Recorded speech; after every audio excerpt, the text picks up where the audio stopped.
She's a dear friend of mine and so talented. Amanda Friedman.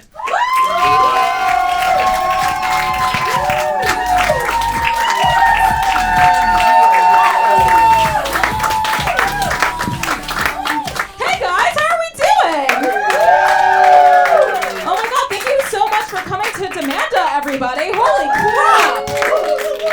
No, honestly, this is just so cool, especially because, stand-up in general is just really cool for me because for the longest time, we didn't think I'd be able to talk due to the fact that I was diagnosed with autism at a young age. So the fact that I'm able to talk now is just a crazy thing. Because now, oh dear God, I don't shut the hell up. My parents reacted to me being able to talk like Oppenheimer did after he created the atomic bomb. Just existential dread staring, being like, dear God, what have we done? We've made the world worse.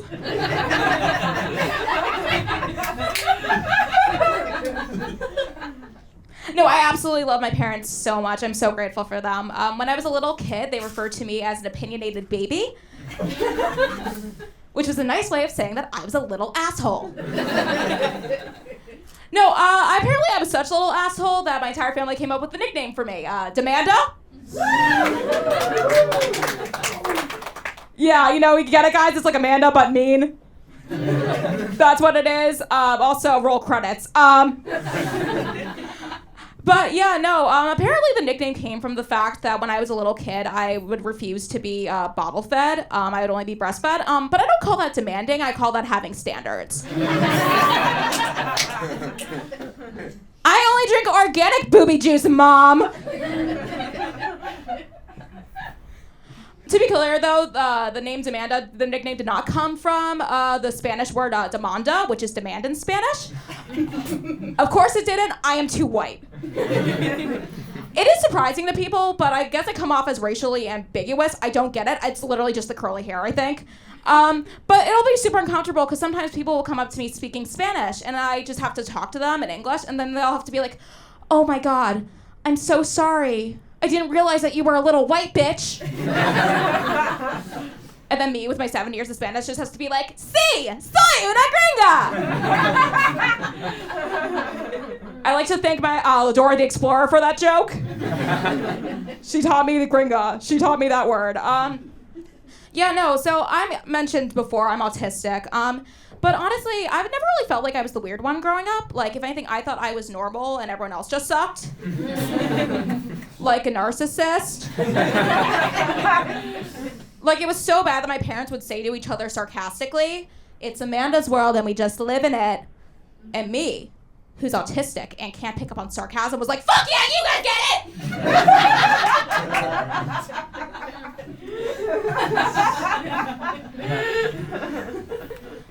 Yeah, it was also really hard for me to make friends as a little kid. At least I feel that way now, but honestly back then it was really more like a group of kids playing together in one corner and me in the other corner writing my manifesto. I just wore black eyeliner sitting in the corner with my candles being like, Aaron cut me in line today, even though he knew I was the front of the line. We must kill Aaron. Yeah, I was diagnosed at 5 years old. So I was diagnosed before it became a trend on TikTok. Which is super cool. With that said, though, it is pretty cool that it's like so popular now. I feel like I invested in Apple on the ground floor. Like jackpot, bitch. So nuts. But there are a lot of people that do diagnose themselves with autism online. But personally, I don't have an issue with that. Because, like, I don't need to gatekeep having autism. Like, honestly, it's like, okay, cool, whatever. Do you. Be autistic. Whatever gets you vaccinated. If you guys aren't aware, there's this conspiracy theory that vaccines cause autism. Besides the fact that it's scientifically inaccurate, it's incredibly stupid. Especially because, let's just say this. We're saying that autism's so bad that it's worse than the other options, which are meningitis and polio. So to like these stupid parents who are like thinking with that logic, I just want to say, just get your kids vaccinated because no matter what, your kid's probably going to end up disabled.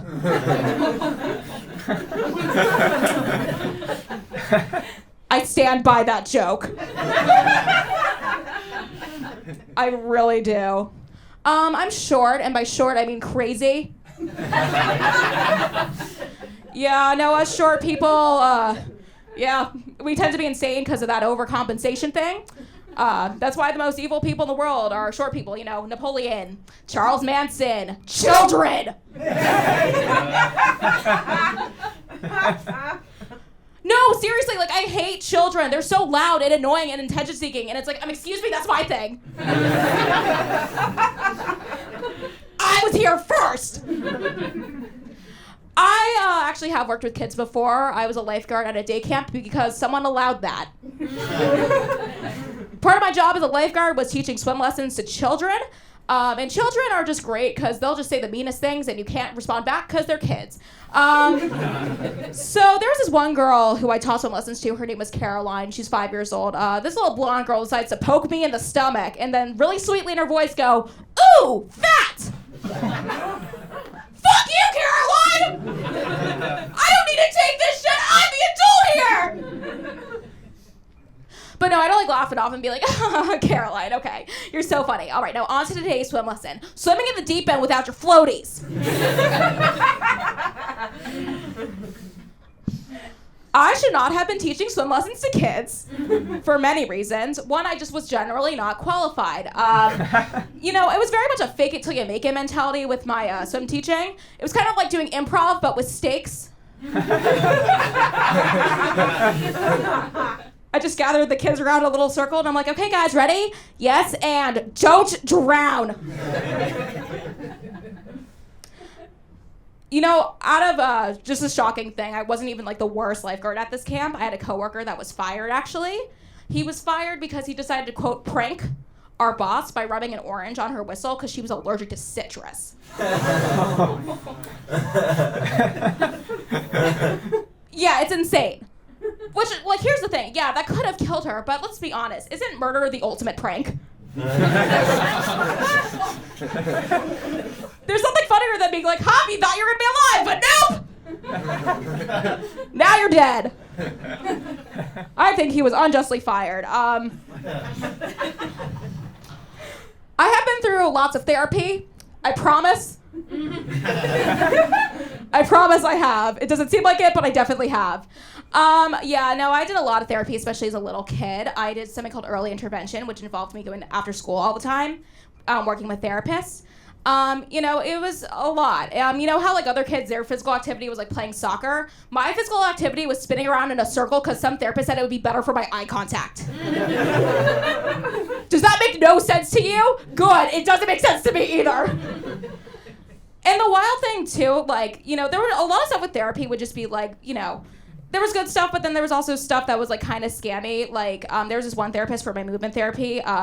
We did this game where she threw pillows on the ground and I had to like jump on the pillows and not touch the ground. This was for my movement, very high advanced stuff. My parents found out about this and they were like, "Great, we're spending thousands of dollars for you to play the floor is lava." You know, when I was 11 years old, I went to this therapist who asked her how to make friends because I was 11 and desperate. And her response was just to show me a YouTube video. And it wasn't even a YouTube video of like a mental health professional like giving advice. It was some blonde bitch named Brittany sitting on her floor being like, "Yeah, it's actually like super easy to make friends. You just gotta put yourself out there." And I was like, "I am Brittany, that's why nobody likes me."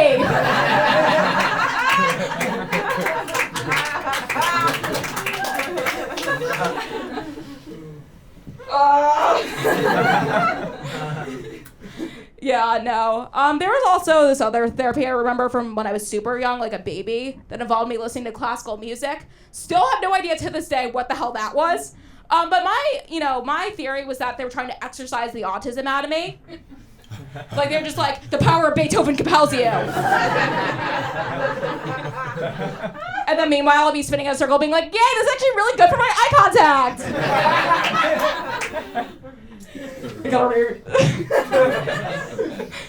Yeah, I also with therapy too. I was with a lot of boys because a lot of with autism with young kids, more boys get diagnosed because of how the criteria is. So I was like the only girl. Really big testosterone fest, especially during something called social skills groups. Social skills groups were basically a fancy name for a dick measuring contest of developmentally developed. Guys, my autism is coming out right now. You're still watching it live in the wild. But basically, Social Skills Group was like a dick measuring contest of these developmentally challenged boys, and I would win every fucking time. Hell yeah! Yeah! I won the dick measuring contest! I will say that high kick did take a lot of energy out of me. It did, it really did. It took so much energy out of me. Which is kind of nuts because I did run the LA Marathon this year. Thank you, thank you. My reasoning for running the marathon was I'm mentally ill. That is my reason for running the marathon. Yeah, no, I will say, if you guys don't know, the origin story of the marathon, it goes that this messenger ran from Marathon in Greece to Athens, Greece. It was 26 miles, and he warned that the Persians were coming. And after he warned them, he died. And I heard this story, and I was like, challenge accepted. I, too, have a death wish. Let's do it. I did have some thoughts that this was probably not the best idea, though. 20 miles into the race. When suddenly my body woke up out of like this weird fever dream being like, what? Where the hell am I? This is stupid. Why am I doing this? There was a guy fully yelling at me to keep running. He was like trying to cheer me on. He's like, come on, keep on running. Yeah, you in the blue, keep running. And I was like, shut the fuck up. You run. Stop telling me what to do. If you can't tell by the anger, I'm Jewish.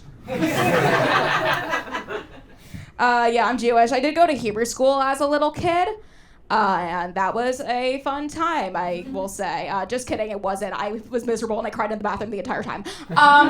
Yeah, it was great. I cried in the bathroom so much. It was like even at 9 years old, I knew that God was dead. Anyway, I'm Jewish, but I was allowed to watch VeggieTales growing up. Do we know VeggieTales? Do we know VeggieTales, you guys? Love that. If you guys aren't familiar with VeggieTales, it was this cartoon from the late 90s, early 2000s, and it was about talking vegetables who told Bible stories. And it was hosted by these two characters, Bob the Tomato and Larry the Cucumber, who lived together on a countertop. Which I always found super strange because this was an incredibly evangelical show, and yet it was hosted by a gay couple.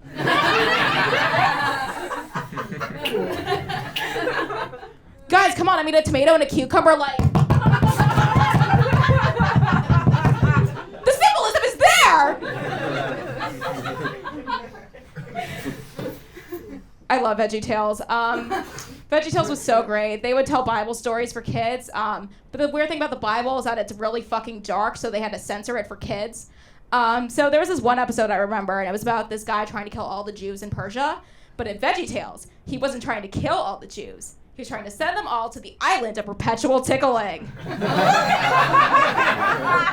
Which, guys, what a cute way to talk about genocide! Generational trauma or like generational laughter!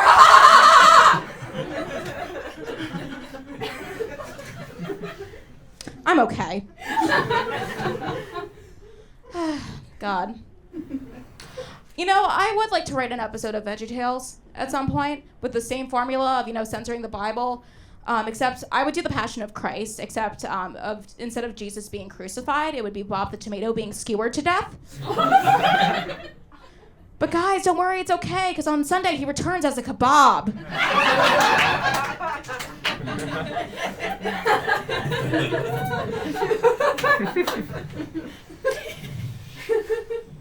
What a time. I'm bisexual because of course I am. No, don't woo for that. Fuck you guys.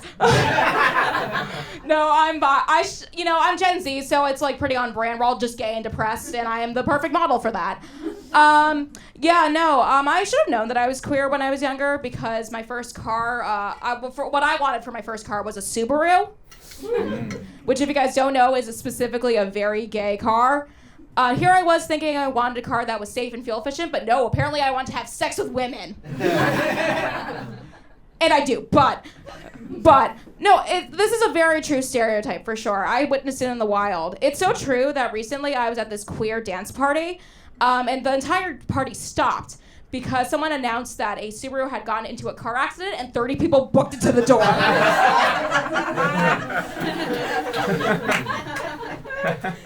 Guys, I am telling you, it was the gay version of yelling fire in a crowded theater.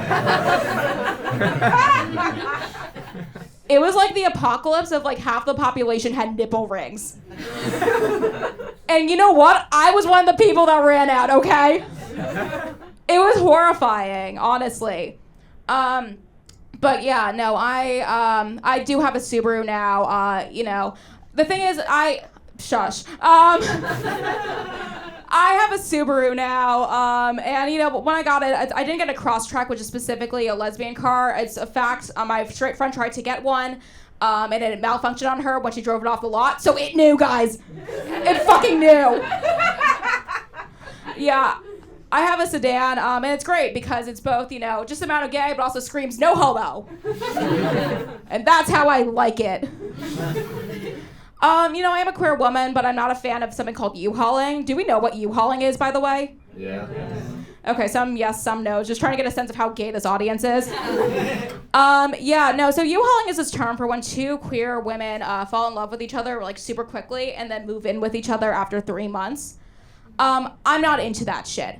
I am so not into that shit that recently, like a couple months back, I hooked up with this guy that I met that day who during sex told me that he loved me, and my first response was just, ew, you lesbo!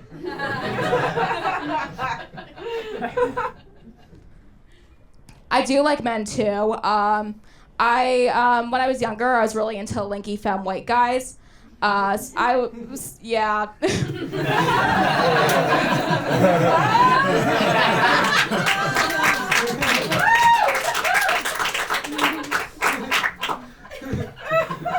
And here's the thing, guys. I was so into linky femme white guys that my sexual awakening was Jack Skellington.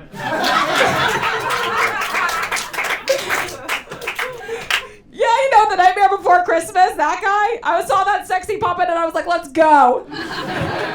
Claymation, let's go, man. You know, it is. I have watched the movie recently, and it's definitely not as, you know, romantic as you remember it to be, because for 95% of the movie, Jack is fully ignoring his love interest until the last 5 minutes where he's like, never mind, I love you, Sally. And I saw that and I'm like, emotionally unavailable, so hot. I like it. Yeah, I've been super embarrassing when I've come to like my crushes on people. Specifically in high school, like I was called out for being very obvious about it. I was during my I was in the lead for the play, and my love interest I also had a huge crush on. And apparently all the tech kids were like talking shit about us. They were just like, oh my god, I don't get why Amanda's so into him. She could do so much better. And I was like, oh my god, I can do so much better? I've never heard that before. That is so sweet of you guys. My dad, you know, I'll say this. Autism definitely runs in the family. I know this because my dad is definitely autistic, whether he knows it or not. He just has all the signs of definitely having autism. You know, bad with social cues, auditory processing issues. He's hyperfixated on the TV show Archer. He is so into this show that every time I come home, he likes to tell me that it's the best thing that ever happened to him. So thanks, Dad. He's also been into it for quite some time, too. When I was in high school, I returned home one day to a cardboard cutout of the character Archer in my room, and my dad claiming it was for me. It was not. He is a liar.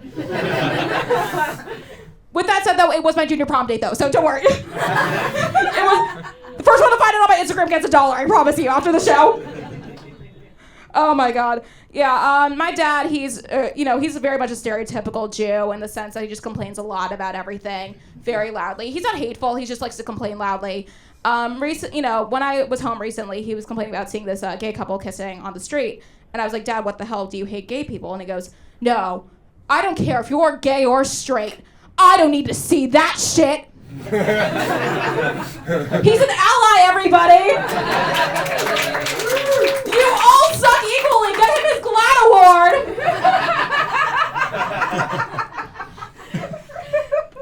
I have a younger brother too, and he is the exact opposite of me in the sense that he is the straightest dude ever. He is so straight that recently he said the word slayed and followed it up by the phrase no homo. Which of course he can do because he now has a Subaru Legacy. But, yeah, anyway. When he said no homo, I was like, DJ, it's still gay even if you say no homo. And he says, hey, I think we need to normalize slaying with the boys. And I was like, that sounds even gayer. My brother is great. He comes off like a douchebag, but he's really not. He's like the sweetest, mushy person. But don't let him know that. But he's just like, he'll just say crazy things. Like, he likes to make fun of the fact I live in California. He's like, hey, how's California? And then I'm like, but at the same time, he'll be sitting on the couch watching Harry Potter with my dad with my Harry Potter one from when I was 8. So who's the tough guy now? But to be fair, DJ does have the right to bear wands, okay? My family enjoys Harry Potter. We went to Universal Orlando a couple of months back. It was a fun time. I will say it's interesting, specifically all the people that dress up in the Harry Potter robes. Like, I understand that Disney bounding is a thing. Like, that's a thing that you just, like, dress up as the characters. Harry Potter is just kind of sad, though, because you're wearing a school uniform for a school you don't go to.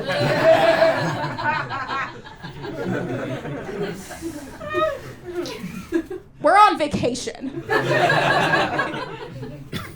So that's just not it for me. We did go to Diagon Alley, which, if you don't know the story, is the shopping area in the Harry Potter world. In Diagon Alley, there is a bank. And in the bank, it's run by goblins. And by goblins, I mean Jewish stereotypes. Guys, if you don't know what the Harry Potter goblins look like, just picture like short guys with big noses, lots of hair everywhere, and also they run the banks. They run the banks, you guys! And you can say what you want about it being offensive, but honestly, my brother and I had such a fun time labeling these goblins as our family members. It was great. It felt like my bat mitzvah all over again. We just picked a goblin up on a chair and we were like, no, J.K. Rowling sucks. It was fun. It was a great time and I loved it.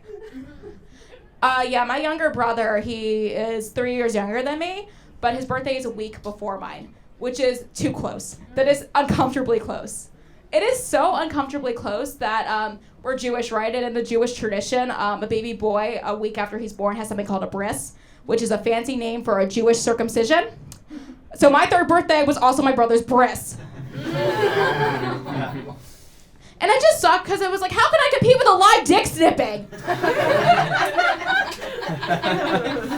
I tell my brother that joke and he's like so upset. He's like, hey, they took something away from me that day. I was like, well, you took the attention away from me that day. It is weird too, because if we think about it on a logical level, my parents conceived both of us in November. That's when our parents decided to have both of us as babies. And I just gotta ask my parents, what is it about Thanksgiving that makes you want to have a family? Thanksgiving is about hating your family, not having one. So my brother had a bris. Brises are just so weird, though, let's be honest. They're so incredibly weird because, like, the idea is that you're supposed to show your connection to God. What is God doing with all this foreskin?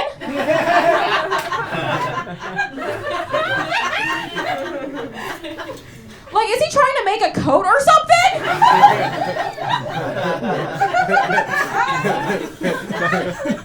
That's a Buffalo Bill energy, God! I will say, being an adult has not been a fun time. I mean, I'm autistic as an adult, too, which is another thing. It stays with you. It's like a curse. But it sucks being autistic as an adult because I'm not special. I suck. Like, people expect autistic people to be good at things, and I'm an idiot. So they'll ask me, they'll be like, hey, Amanda, are you good at math and science? And my answer is always no, but name an episode of South Park and I'll tell you what episode number it is.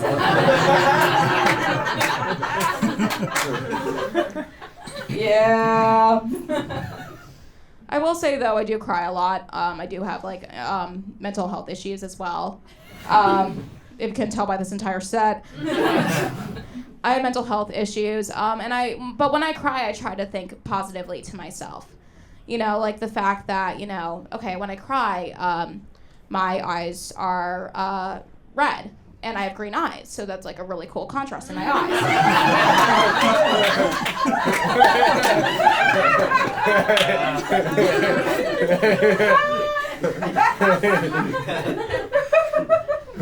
What I'm trying to say is that I'm a hot crier, you guys. Like, I'll just be like, you know, fully bawling, and I'll just be like, I'm fine, don't look down here, look up here. These are great, but no, really this is where it's at. Oh my God, yeah, no, times are hard, like, times can be, like, hard, especially as you get older. You know, I've also been recently discovering that if I don't, you know, end up doing this, I'm planning to become a therapist. Or, yeah, thank you. Or in other words, I'm becoming a therapist.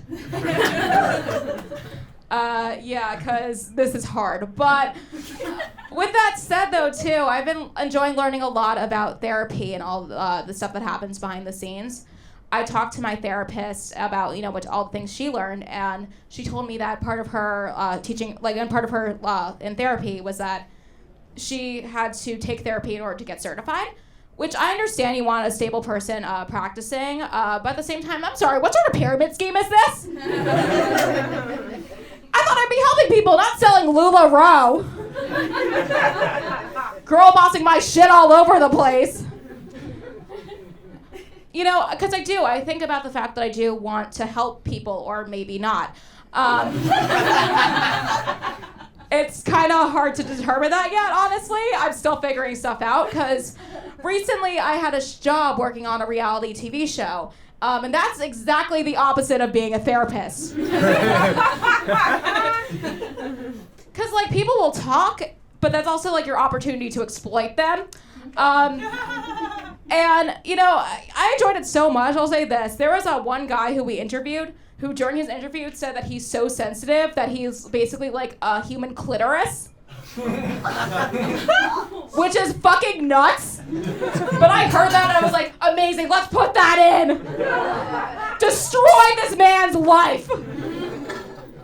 The show will be coming out, so when I say this is a joke, I hope his life is great and wonderful, and he does. You know, I hope he remains as sensitive as the clitoris. So sweet and supple. Yeah, no, honestly, you know, life has just been very interesting. But I'm still, you know, figuring stuff out. But I will say I'm just really proud of myself, because I think I've decided that no matter what I end up doing, I, you know, probably will end up making the world a worse place. You know, and I'll react just like Oppenheimer did after he created the atomic bomb. Just, dear God, what have I done? All right, guys, that's my time. Thank you so much.